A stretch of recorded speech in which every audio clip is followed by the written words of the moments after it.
Our next speaker is Gurman Bhatia, and I'm very proud to say that she is also an Information is Beautiful Awards shortlistee this year. Exactly. So with over a decade's worth of experience in making charts, Gurman is the founder of Revisual Labs, one of India's first information design and data visualization development agencies. She is also one of the founding members of VizChitra, India's data visualization community, a self-taught coder, designer, former journalist.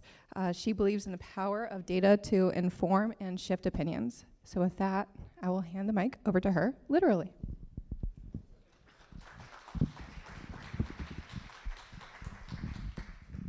Can I? Okay, great.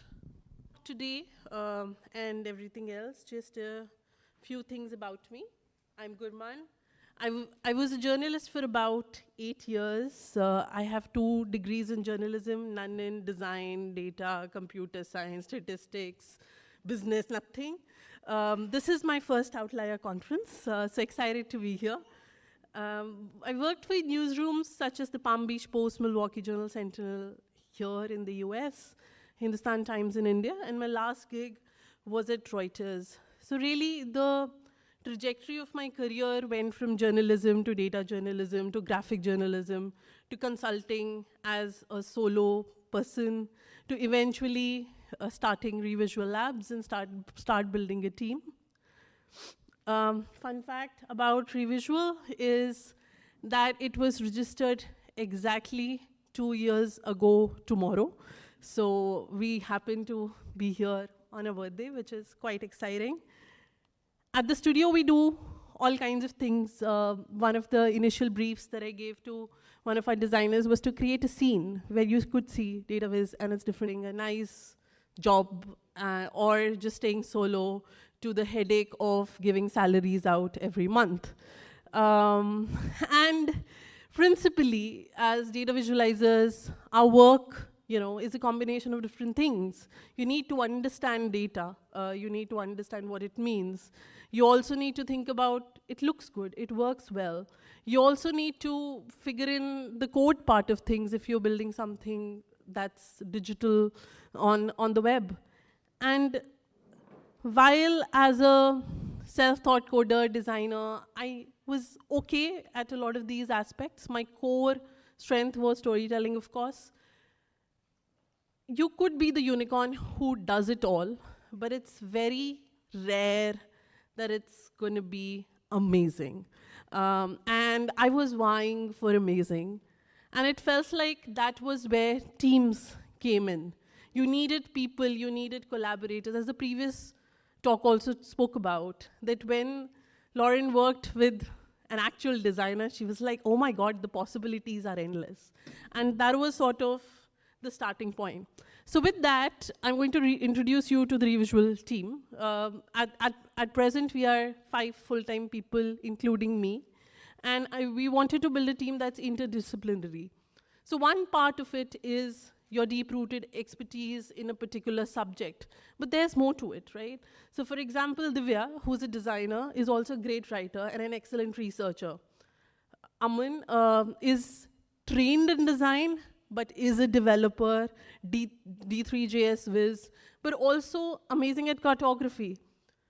Swati studied biomedical sciences, but has worked as a designer for the last 6 to 7 years, is an excellent photographer as well.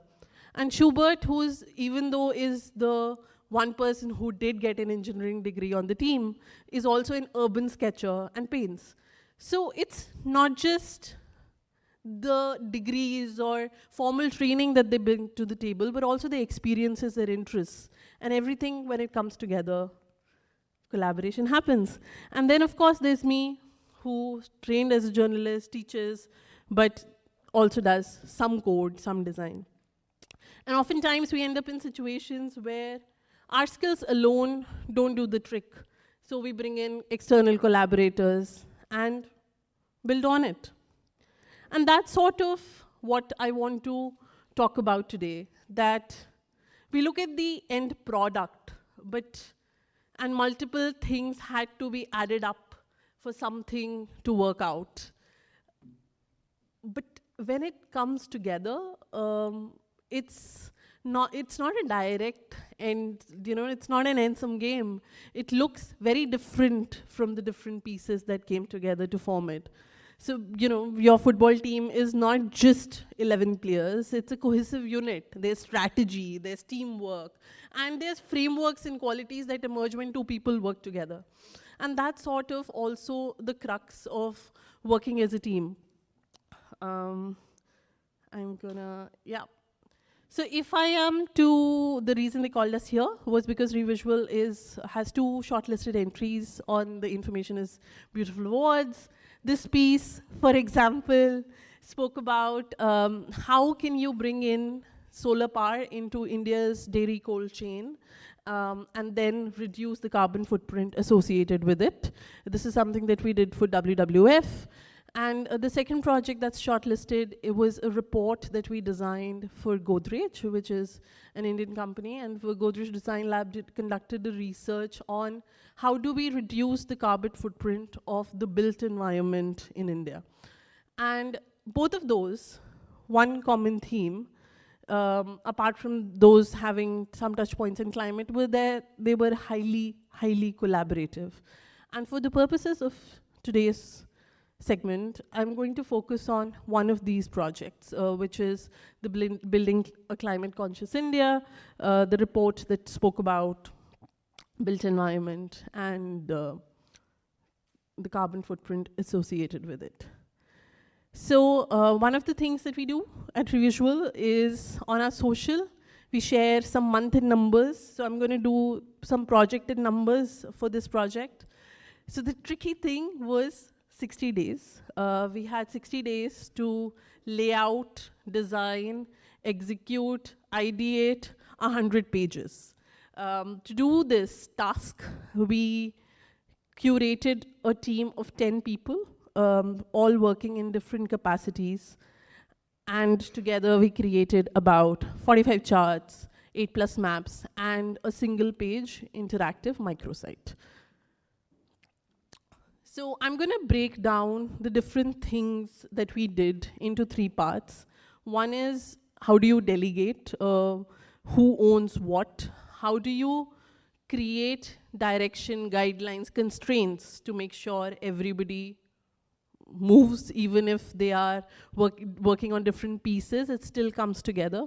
And the last is, what all can we do to shift for time?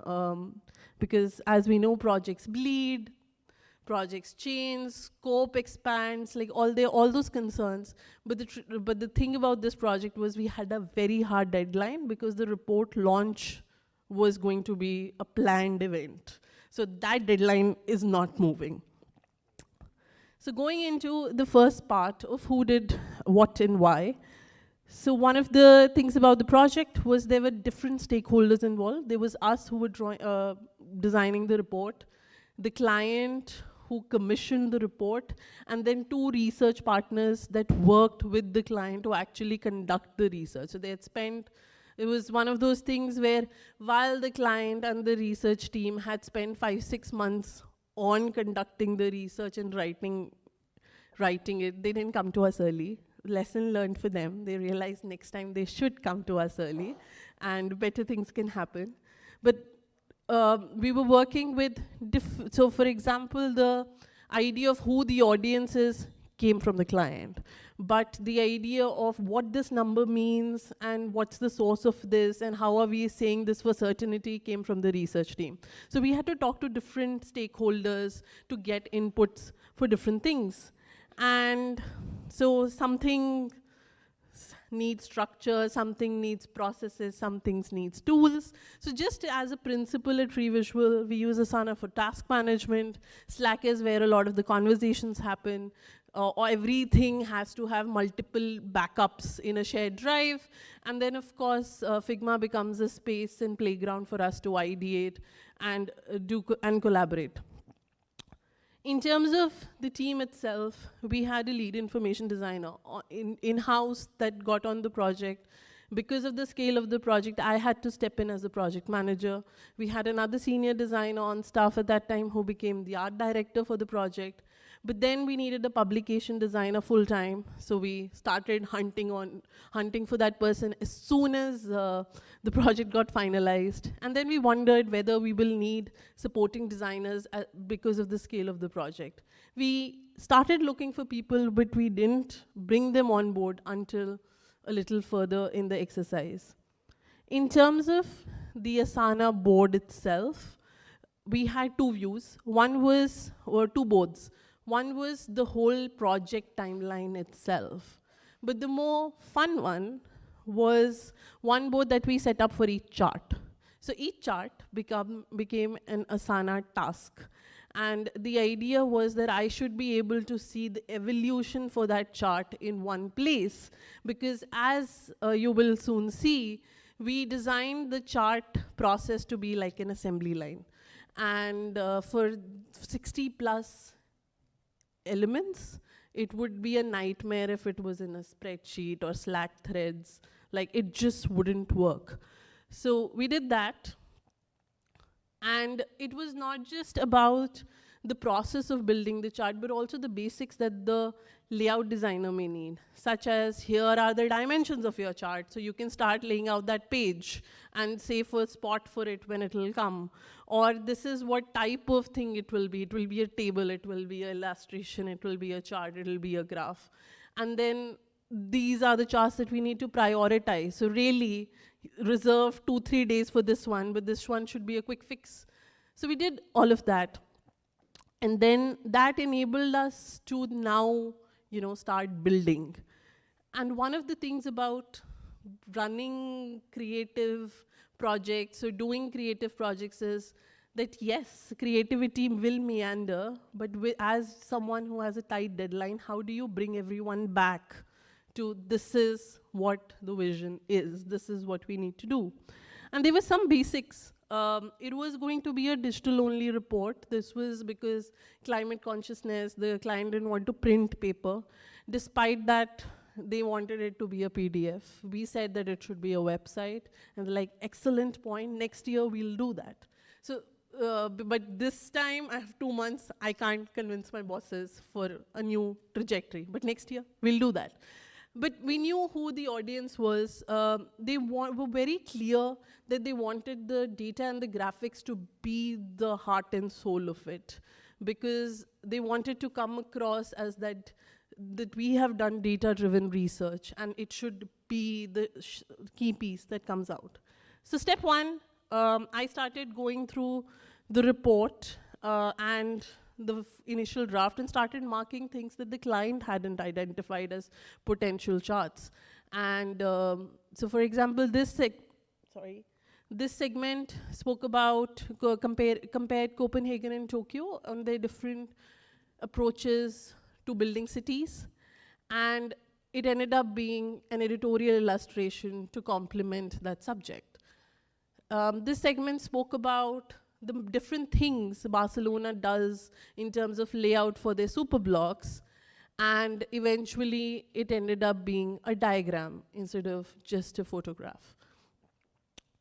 But then there were more complicated things and opportunities as well. So for example, in one of the segments of the report, there were 3 different exhibits that appeared in different places. And as even though, we did some iterations online, we did some iterations as a team, we felt like they were not really different charts. They were one, and they should be combined. So for example, first one spoke about the life cycle of a building from start to finish.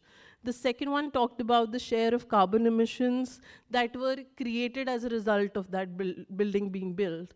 And the third one spoke about what are the operational carbon. Like, so for example, one is when the building is built, and the second is as the building runs, the electricity, the lights, your refrigeration, aircon, all of that, operationally, how much carbon is that building producing? So if you think of it, everything fits in the life cycle of the building. So we were like, oh, it should be really combined. So we started sketching. First was, okay, let's combine them. What could the layout look like? We needed more information, so we asked the research partner that, can you give us this breakdown by stage? And then ultimately, more sketching happens.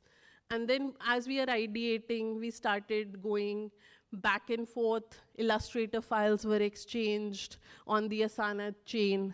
And eventually, multiple iterations later, we settled at this. So, it is iterative. And I think at different points, 4 people may have touched this chart. But it was all worth it in the end. So that's sort of the different stages the chart went through. There were other things as well. So for example, we first did stylescapes, options for the client. We settled on this one. The idea that we did stylescapes came because we did consult with Gabby as feedback for different things that we were doing at the studio, and we did a comic about it as well. And she said, you should start doing stylescapes. To put things into place, we had an internal style guide running in which we did layouts, but we also did prototyping of what things could look like. We were like, this is color, this is type, this is what diagrams need to look like. And but my favorite thing was this, that for illustrators, this is how you should draw. This is the illustration style we are following. And because it was rapidly evolving, the style guide kept growing, and different designers would collaborate on the same. And there were smaller elements that different people owned, such as the cover. The cover was ideated and executed by one designer to eventually come to this. One key design element we added was a side navigation bar because it was a huge report, and another designer did that. So then there was the website. The way the website was done was that one UX designer looked at the executive summary of the report and chunked information. So this is the information chunking. Then we did design explorations on the same, and ultimately a website was designed. Again, designing assets for the report in a way that could be reused in the website, thinking that through. And we were able to do that because we were one cohesive team doing everything. And last point I want to talk about is time, right? We spoke about our different stakeholders and everything. And few of you may know that the choice of communication in India is WhatsApp. It's not email, it's nothing. So our client created a WhatsApp group, different POCs were added from everything. So, sometimes you have to let go of your personal space to execute a project, and that's fine. But it helped because if we were sending emails, they were getting lost. And here, we quickly asked the question, we want portrait or landscape, and quick response that, let's do that. So we were able to move quickly by choosing how we decided to speak to the client, as opposed to forcing something or our systems to them because of the short timeline. And the last thing we did was we created a slide deck, a Google deck, with all the charts, so that all feedback from the client was it in one place. They were like, okay, I'll go to the deck, I'll look at the progress, and I'll do that. This was the launch for the report. Our lead designer who worked on it was able to go and attend. Since then, the client has come back to us to design a social media campaign for it as well. So we have now taken this chart and turned it into a reel. And things look different as the platform changes and treatment changes. So from that waterfall chart, you actually see how emissions change through different strategies. You can't see, you don't hear the sound, but you see the animation in the moment. So, from that, we were able to go to that. So we did that. And this is a sketch note that after big projects like these, we all huddle together as a team and think through what could have been done differently. And of course, it's not the best project we have done. It's not the best that could have been done with this report, but I do believe that it is the best we could have done in that much time. So I do hold true to that, and this is a sketch that one of our interns made for that internal postmortem. So really, this is sort of summarizing everything. And you know, when we are doing project work, we often feel like these different elements may have a direct impact, but the reality is quite messy. Different things affect others. Who I onboard as a designer will then, or who I ask to make charts will then determine how nicely the process is documented, or how the process is documented will determine how quickly things move. So it's all a mishmash and interconnected, and I just want you to think about what things can be. And it's more than that, because of course there is that team, but at the same time, somebody had to draft a contract and review it many, many times. We had researchers talking to us. We had the client who will come up with their own expertise. Then if Gabby hadn't asked us to make stylescapes, we wouldn't have done that. If Francis Gagnon from Voila hadn't said use Asana, we wouldn't have started using it. So it's this community coming together that shapes and forms different kinds of work and different aspects of the work that we do. And that sort of brings me back to the point that when people ask me why one should start a company, it's truly because it takes a village to execute these kinds of projects. And yes, please feel free to check out our work. We are at revisual.co. You can also follow us on social media. We talk about behind the scenes of our work every week. So every week we share one chart and how that chart was made. So feel free to follow us. And someone mentioned Vischitra, so just one quick shout out for that. It's a conference that's happening in June. We have virtual streaming as well. It's the first Data Viz conference of India, and a group of data visualization experts have gathered to do it. So pretty excited for that. We are also a DVS affiliate, and that's it from me.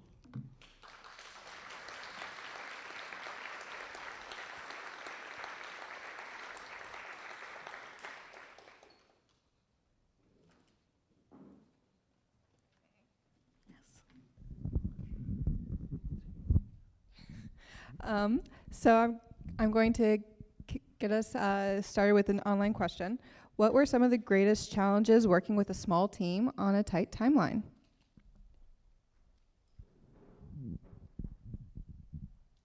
For me, 10 people is quite big. So I would say it wasn't very small.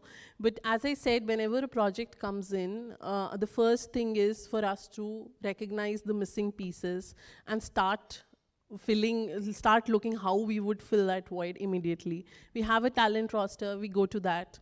So as soon as I realized we needed a publication designer, I first went to my inbox. So we have a different Google group for jobs postings. So went there, searched for publication designer, and someone who had written to us 6 months ago seemed like a great candidate. So I asked them, happily they were available. We checked on social media and posted for other people as well, but eventually went in with someone who had reached out to us 6 months ago.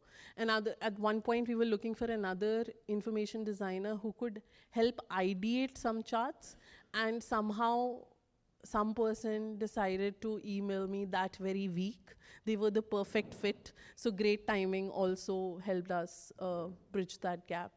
So really, first thing is to recognize you need help, and the second step, of course, then is to get it as soon as possible. Yes.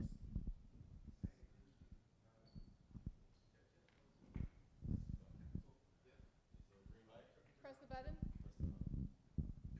Yes, there is a green light now. Haha. Thank you. Thank you so much for the talk. It's just been great to see your full process. So congrats on 2 years, Wei.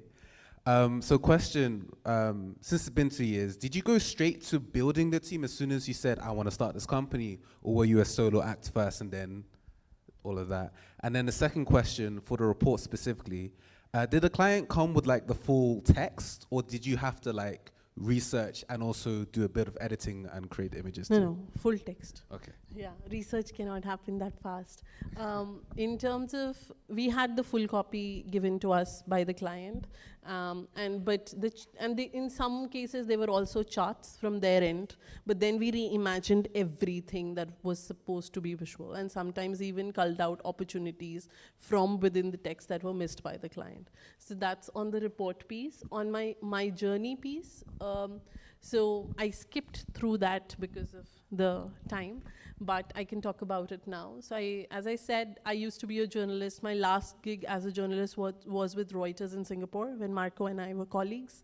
And there I covered COVID, and covering COVID was too much.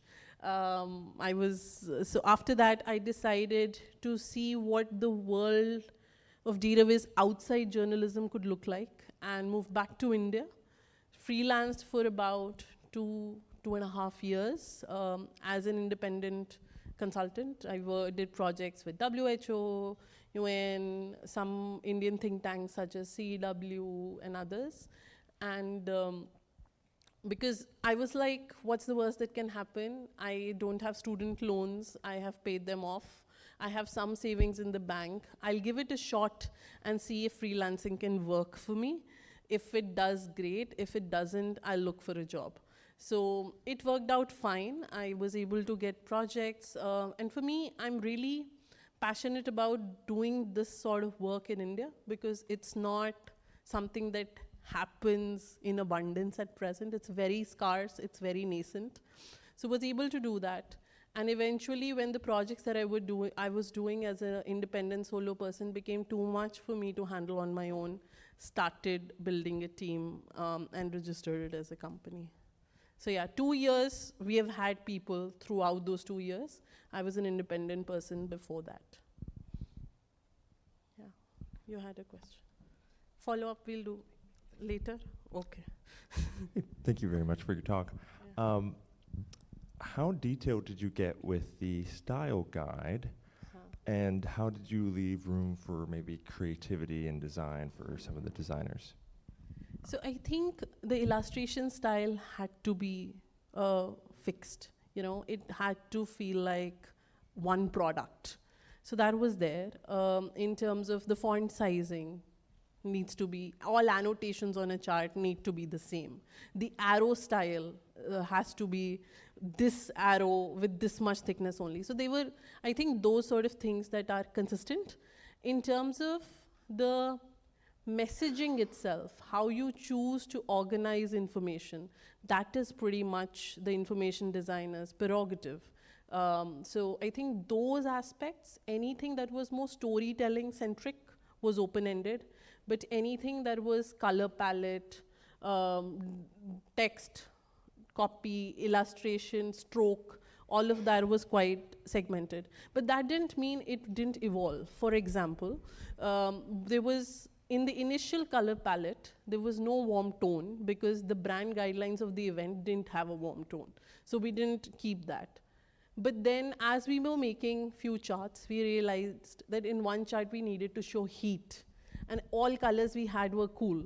So we decided to go back and add a warm color to the palette and changed it wherever it needed to be changed. So we also treated it, because of the tight timeline, we also treated the style guide as a living document and not, you know, this is the gold gospel truth. As our needs evolved, we went back and updated it, and that sort of, but having everything in one place really helped when there were multiple designers, because otherwise people would be asking questions or people would be correcting things that were totally avoidable. So yeah. Thank you. Well, thank you so much. I think we're just about out of time. There are more questions, and obviously you can find Gurman around our coffee break, which is happening now.